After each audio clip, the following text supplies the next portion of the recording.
Everyone, welcome back to my channel. तर आम्ही आलेलो आहोत आज अंगण एक्झिबिशनमध्ये। शेगाव नाक्यावरती आहे अंगण एक्झिबिशन, जिथे माझी फ्रेंड आहे जी माझ्या लायब्ररीमध्ये होती।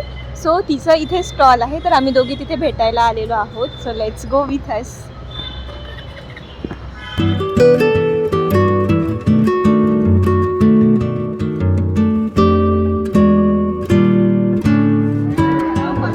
हॅलो, मला खूप वेळचं असं वाटत होतं, मला आठवत नव्हतं की कुठे बघितलं तुम्हाला। आता आठवलं की इंस्टाग्रामवरती बरेचदा स्क्रोल करताना हॅलो, मी पण ब्लॉग्स बनवते, पण असं फक्त पॅशन म्हणून पतला खूप वेळचं मी आठवत आहे, मला क्लिकच नव्हतं होत। आता आठवलं म्हणून मग मी तुम्हाला। आणि आज कुठे आली ती? मी आज अंगण एक्झिबिशन मध्ये आली आहे। निकिता ताईंनी मला बोलवलेलं आहे। निकिता ताई, थँक्यू सो मच। इथे सगळे स्टॉल खूप सुंदर आहे आणि इथे आल्याने मला गजानन महाराज सुद्धा भेटले। जय गजानन। दिवस एक्झिबिशन आहे, मैथिली आज जरी आली तरी बाकीच्यांना उद्या यायचंय आहे। सगळ्यांना यायचंय। मी तर म्हणतो बाई, कामाला उद्या बाजूला पहिले शॉपिंग करायला या। हे एक्झिबिशन अभियंता भवनमध्ये आहे, शेगाव नाक्याला। डिटेल्ड ॲड्रेस मी तुम्हाला डिस्क्रिप्शन बॉक्समध्ये देते।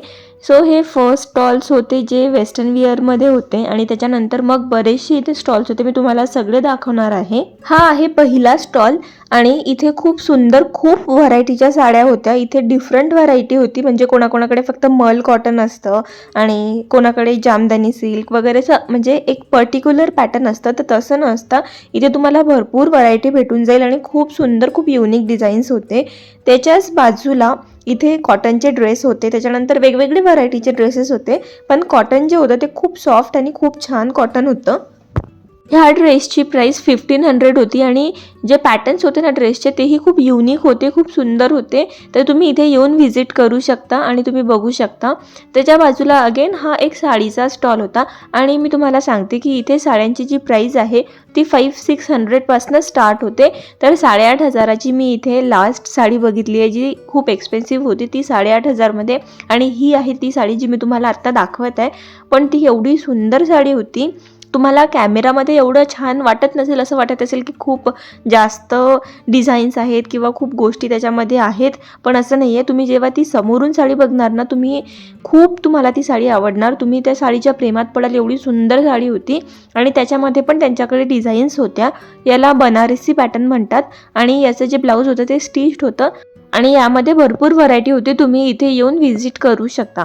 देन अगेन याच्या बाजूचा स्टॉल जो मला पूर्ण या एक्झिबिशनमध्ये खूप जास्त आवडला, बिकॉज इथे खूप युनिक आणि खूप सुंदर साड्या होत्या।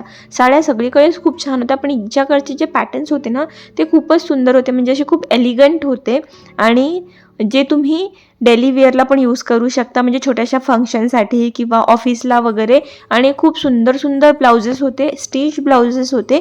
याची प्राईस होती 3800, आणि याच्यामध्ये थोडंफार बार्गेन होईल, I think, I don't know, पण आपण म्हणू शकतो त्यांना की थोडं कमी करा। आणि जर ही साडी तुम्हाला 3500च्या पण रेंजनी जरी मिळत असेल ना, तरी खूप वर्थ आहे, बिकॉज ब्लाऊज स्टिच्ड आहे, आणि तुम्हाला माहिती आहे की कस्टमाइज ब्लाऊजचे जी स्टिचिंग असते ती किती जास्त असते।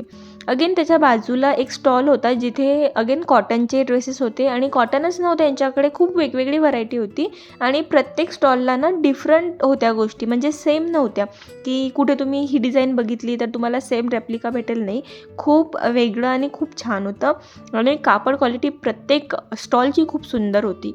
त्यानंतर इथे ज्वेलरीचे स्टॉल्स होते, आणि आता ह्या ज्या तुम्हाला मॅट्स दिसत आहेत, किंवा याला तुम्ही डोअर मॅट म्हणून यूज करू शकता, त्याच्यानंतर तुम्ही सजावटीमध्ये यूज करू शकता, तर असे डेकोरेटिव्ह आयटम्स पण खूप होते इथे। त्यानंतर ह्या साड्या, तर यांचा पण स्टॉल छान होता, इथे जे ऑफिस वेअर आहे ते जास्त छान वाटलं मला। त्याच्यानंतर मग हा नेक्स्ट स्टॉल होता, ही साडी खूप सुंदर होती, ही पण मला खूप आवडली इथली साडी। याची प्राईस मी विचारली नाही, बट खूप छान होती, थोडी हेवी रेंजमध्ये असेल ती, आय थिंक। अँड ज्या आत्ता मी तुम्हाला दाखवत आहे ह्या साड्या नॉर्मल रेंजमध्येच असतील। तुम्ही एकदा जर अमरावतीला असाल ना, तर मला वाटतं की तुम्ही ह्या वेळीच्या एक्झिबिशनला नक्की भेट द्यायला पाहिजे, कारण रेट्स खूप रिझनेबल आहे, खूप हाय रेट नाही आहेत।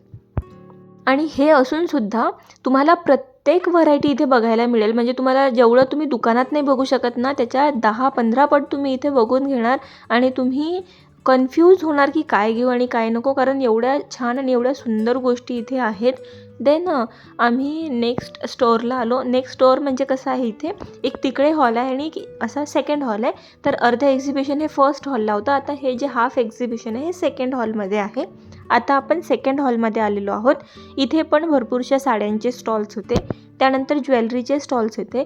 ज्वेलरी मला आवडली काही काही ठिकाणची, पण अशी जशी मला आवडते एकदम एलिगंट आणि एकदम नाजूक अशी नव्हती. पण तुम्हाला वेडिंग सीझन्सच्या वगैरे हिशोबाने पाहिजे असेल तर तशी ज्वेलरी सगळीकडे होती. आणि मंगळसूत्रांमध्ये होते एकदम सॉफ्ट नॅचरल लुकिंगवाले जे असतात ना, सिम्पलवाले, तसे पण डेलिवेअरचे वगैरे मंगळसूत्र प्रत्येक स्टॉल्सला होते. नंतर हा एक लेदर बॅग्सचा स्टोअर होता आणि त्याच्यानंतरचा जो स्टॉल होता तो अगेन ज्वेलरीचा होता. आणि ज्वेलरी मला असं वाटलं की वेगळी आहे सगळीकडे, पण मिनिमल असं जे असतं ना, एकदम छोटे छोटे काहीतरी, जसं मी रंगोली एक्झिबिशनला बघितलं आहे तिथे मिनिमल जास्त गोष्टी तुम्हाला भेटून जातील. तर इथे मला तसं नाही वाटलं, पण तुम्हाला जर असं भरगतचं साज वगैरे पाहिजे असेल तर त्या सर्व गोष्टी इथे होत्या. बँगल्स होत्या, त्यानंतर हँडमेड पण खूप गोष्टी होत्या. काही काही गोष्टींना आपल्याला एक्सपेन्सिव्ह वाटू शकतात, पण ते हँडमेड असतात त्याच्यामुळे त्याचा थोडासा कॉस्ट जो आहे तो जास्त जातो. तर हा पण फॅक्टर असू शकतो. पण जो आता हा मी तुम्हाला दाखवत आहे, हा जो बोर्ड होता मागचा तो 2300चा होता. हे जे आहे हे 450 रुपीजला होता, म्हणजे 450 रुपयांना होतं. तर काही काही गोष्टी मला असं वाटलं की खूप जास्त एक्सपेन्सिव्ह आहेत आणि बऱ्याचशा गोष्टी या रिजनेबल पण होत्या, पण क्लोथिंगचं जे आहे ना ते खूप रिजनेबल होतं. त्यानंतर मग इकडे आम्ही हा ब्लाउजेसच्या सेक्शनला आलो होतो. यांच्याकडे पण काही साडींची व्हरायटी होती आणि ब्लाउजेसमध्ये पण खूप व्हरायटी होती यांच्याकडे, तर तुम्ही इथे पण चेकआउट करू शकता. देन असे साडीचे स्टॉल्स तर खूप मिळतील तुम्हाला, मल कॉटन वगैरे पण त्याचे पण स्टॉल्स होते इथे. देन हा जो आहे हा कॉट सेट होता आणि याच्यामध्ये पण ते सांगत होते की त्यांच्याकडे खूप व्हरायटी आहे आणि एक्सेलपर्यंत सायझेस आहेत. खूप सुंदर सुंदर ड्रेसेस होते. जर मी पूर्ण प्रत्येक स्टॉलचा प्रत्येक व्हरायटी घेणं पॉसिबल नाही, कारण जर तसं मी केलं असतं तर हा व्हिडिओ खूप जास्त मोठा झाला असता. तरी मी सर्व स्टॉल्स कव्हर केलेले आहेत आणि तुम्हाला सर्व स्टॉल्सची व्हरायटी दाखवलेली आहे, जेणेकरून तुम्हाला लक्षात येईल की कशी व्हरायटी आहे, काय काय गोष्टी आहेत, काय डिफरंट आहे, काय न्यू आलेलं आहे, हे सगळं तुम्हाला या व्हिडिओ थ्रू कळलं असेल.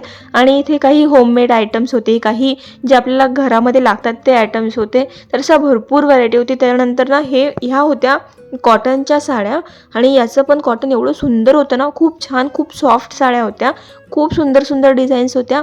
800ला साडी होती ही. आणि थोडंफार मी अजून इथे बघितलं नाही आहे की बार्गेन केलं नाही आहे मी अजून, पण मला असं वाटते की थोडंसं बार्गेन होत असेल इथे. तर ही टिप आहे माझी तुम्हाला की तुम्ही जर घेणार काही तर तुम्ही थोडं तरी त्यांना म्हणा कमी करायला, पण एकदम जास्तही म्हणू नका, जास्त ते करू शकणार नाही, कारण हे जे आहे हे पूर्ण ऑर्गनाईज केलेलं असतं आणि याच्यामध्ये त्यांना स्टॉल्सचे पण पैसे पे करावे लागतात. सो त्या अकॉर्डिंग तुम्ही बार्गेन करू शकता. आता आम्ही इथपर्यंत आलो होतो आणि याच्या समोर माझ्या फ्रेंडचा स्टॉल होता, जे तुम्हाला मी बाहेर सांगितलं की माझी फ्रेंड आहे जी माझ्या लायब्ररीमध्ये होती. सो आता आम्ही तिच्या स्टॉलवर चाललो आहे.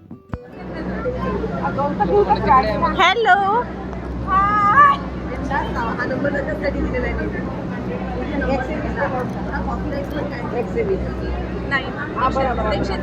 यांनी बघायचं छान डेकोरेट केलं हे घेतो हेअर बँड ना, मी कलर घ्या.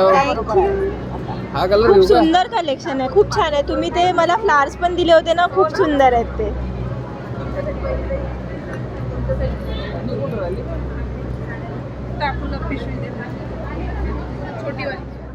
यांच्या स्टॉलचं कलेक्शन पण खूप छान होतं आणि खूप युनिक होतं आणि खूपच सुंदर. म्हणजे तुम्हाला ऑनलाईनला ह्या गोष्टी ज्या 500-400ला मिळतील ना, इथे 100पासून स्टार्टिंग होती. यांच्या स्टॉलला 30 रुपीजपासून गोष्टी मिळत होत्या आणि खूप छान. क्लिप वगैरे 30-30 रुपयांना होत्या. हा सनफ्लावर बघा किती सुंदर आहे, 100 रुपीजला गोष्टी होत्या आणि खूप मेहनत लागते हे सगळं बनवायला. सो मला तर फार आवडलं आणि आम्ही इथनं हा एक बेल्ट परचेस केला जो खूप क्यूट होता. हा सृष्टीसाठी घेतला आम्ही. एक हे किचन घेतलं. मी हे खूप दिवसांचं बघितलेलं होतं की मला असं घ्यायचं आहे एक, आणि फायनली मला इथे मिळालं. सो आज हे घेतलं आणि खूप छान छान किचन होते सगळे. मला आणखीन एक आवडलेलं होतं, तुम्हाला आता मी रोटेट करून दाखवते तेव्हा दिसेल. खूप छान, खूप व्हरायटी होती. तर तुम्ही एकदा इथे व्हिजिट करू शकता आणि बघू शकता. हिच्याकडे म्हणजे जे तुम्ही मागणार ते सगळं मिळणार, एवढी तिने व्हरायटी बनवलेली होती. आणि ह्या ज्या गोष्टी आहेत ना, या अशा हलक्या नव्हत्या की कुठे तुम्ही जर डेकोरेशनसाठी ठेवलं आणि हवा वगैरे आली तर पडणार, अशा गोष्टी नव्हत्या. खूप स्टडी असं होतं. इथे लॅम्प पण होता ज्याची प्राईस होती 550 आणि आय थिंक ही एकच गोष्ट इथे एवढी जास्त एक्सपेन्सिव्ह असेल 550 रुपीजला. बाकी सर्व गोष्टी तुम्हाला 100, 200, 250 एवढ्याच रेंजमध्ये मिळून जाईल. आणि खूप छान छान गोष्टी होत्या. तुम्ही हिला कॉन्टॅक्ट करून तुम्ही कस्टमाइज पण करून घेऊ शकता गोष्टी. जर कोणाला पण काही कस्टमाइज करायचं असेल किंवा त्यांचा कॉन्टॅक्ट डिटेल्स हवे असतील तर तुम्ही मला कॉमेंट सेक्शनमध्ये विचारू शकता, मी तुमच्याशी शेअर करेल. अबे असं नसतं. स्टेबल होऊ द्या, थांबा ना. अरे सिंगल घ्या ना, 1 रुपयेवाला घ्या. मी 2-3 चान्स घेतोय. आपल्याजवळ बेटा 1 रुपयात नाही. कॉईन द्या, कॉईन तर द्या, चेंज. आम्ही 2 चान्स घेतो. ह्या ऑरेंजवरती कॉईन ठेवायचा होता आणि तो 5 सेकंड तिथे थांबला पाहिजे असा गेम होता. आणि ते जर झालं तर मग तुम्हाला इथनं गिफ्ट होतं किंवा तुम्ही काही चूज करू शकता, कुठली पण एक गोष्ट. असा काहीतरी गेम होता तो. चलो नेक्स्ट टाइम वेगळे गेम ठेवा काही. नेक्स्ट टाइम अरे बा तुला माहिती आहे मॅडम, तो ब्लॉगिंगचं चॅनल. अरे बापरे, आज तू डायरेक्ट व्हायरल महाराष्ट्रात. सर्च कर डायरेक्ट. जसं आपण एंटर झालो त्या हॉलमध्ये मोस्टली साडीजचे आणि ज्वेलरीचे स्टॉल्स होते. या सेक्शनला पण होते, पण इथे जास्त डेकोरेटिव्ह आयटम्सचे, हँडमेड आयटम्सचे स्टॉल्स मला जास्त दिसले. इथे आता हे पाउचेस आहेत, खादीचे पाउचेस होते, कॉटन खादीचे. आणि एवढं सुंदर एम्ब्रॉयडर्ड होते ना ते, खूप छान. हा सनफ्लॉवरवाला बघा. आणि याच्यामध्ये तर खूप व्हरायटी होती, खूप सुंदर होते. आणि 150ला त्यांनी चार्ज केलं होतं याला, 150. पण मला थोडं महाग वाटला, सो मी तो नाही घेतला. जर 100ला असता तर मी घेतला असता, पण मी त्यांना विचारलं पण नाही की 100ला देता का. मे बी देऊ पण शकले असते. देन हे अगेन ज्वेलरीचे स्टॉल्स होते. इथे वाटली मला थोडी युनिक ज्वेलरी. आणि इथे ना राख्या पण होत्या, खूप छान राख्या होत्या छोट्या मुलांसाठी. देन आम्ही अगेन बाहेर आलो. आणि बाहेर निघतानाच्या टाईमला जी एकदम एक्झॅक्ट लास्ट लाईन होती तिथे अगेन ह्या अशा गोष्टी होत्या. आणि ह्या पण खूप सुंदर होत्या. इथे ह्या ज्या कुंड्या आहेत त्या खूप छान अशा डेकोरेटिव्ह तुम्ही ॲटम म्हणून ठेवू शकता. ते पण एक खूप छान वाटलं मला. इथे जे आता गेस्ट्स आले होते ते सर्वांबरोबर फोटोज काढत होते. म्हणजे प्रत्येक स्टॉलला व्हिजिट करत होते. त्यांच्या एक कुठली पण गोष्ट जी पण त्यांना आवडली त्यांच्याबरोबर फोटो सेशन करत होते, रील्स बनवत होते. म्हणजे टोटल एकच रील होती ती. आणि हे सगळं करून मग आम्ही भेटलो त्यांना. मी तुम्हाला दाखवलंच होतं मैथिली ताईला जेव्हा आम्ही भेटलो तेव्हा एकदम स्टार्टिंगला. आता इथनं आम्ही बाहेर निघालो, तर बाहेर जेव्हा निघतो आपण तेव्हा तुम्हाला स्टार्टिंगलाच इथे फूडचे जे स्टॉल्स आहेत ते दिसतात. आणि भरपूर आयटम होते फूड्समध्ये, तुम्ही येऊन बघू शकता, टेस्ट करू शकता. खूप छान गोष्टी होत्या. अप्पे होते, त्याच्यानंतर इथे भरपूरचं होतं, पुरणपोळी वगैरे.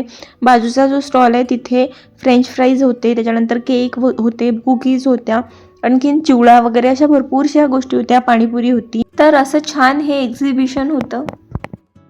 घेतलेलं आहे सामान आणि खाऊन वगैरे झालेलं आहे. So I am ending this vlog here. Bye bye. Spread happiness and love.